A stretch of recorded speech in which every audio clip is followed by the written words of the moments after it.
नमस्कार, नया सवेरा न्यूज़ में आप सभी का स्वागत है। देखिए पूरी खबर विस्तार से।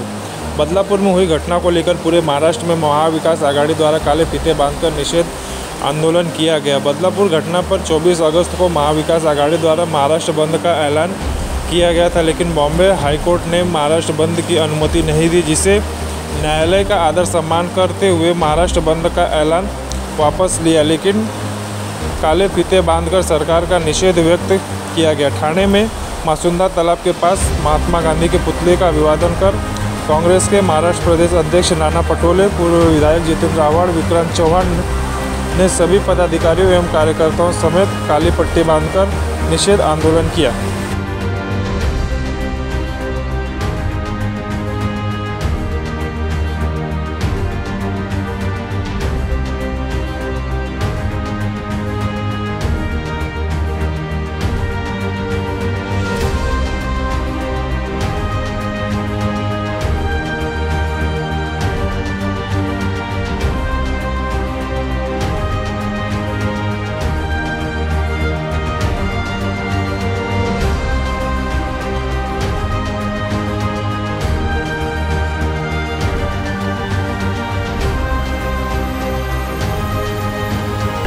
आया लाईन लावून उभे असतात ते आमची पोरगी आमच्या हातात।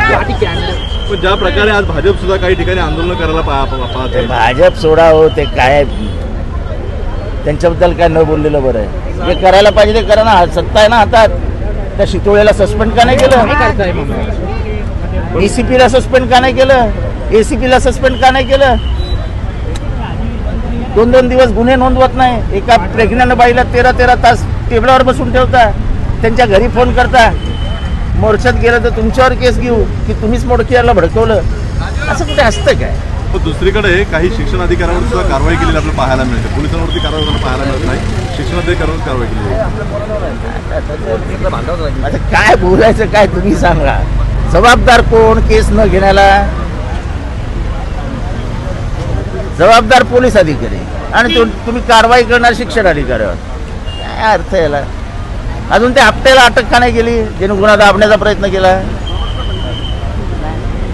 आपण पाहतोय की ज्या प्रकारे विरोधकांवरती मुख्यमंत्री असतील किंवा सदर पक्षाकडनं जे आहे ते आरोप करण्यात आले का कुठेतरी पटरीवरती असेल किंवा आंदोलनामध्ये ही बाहेरून लोक भरून आणली होती, तर तुम्ही अटक केलेल्यांमध्ये सगळे बदलापूरचेच कसे निघाले?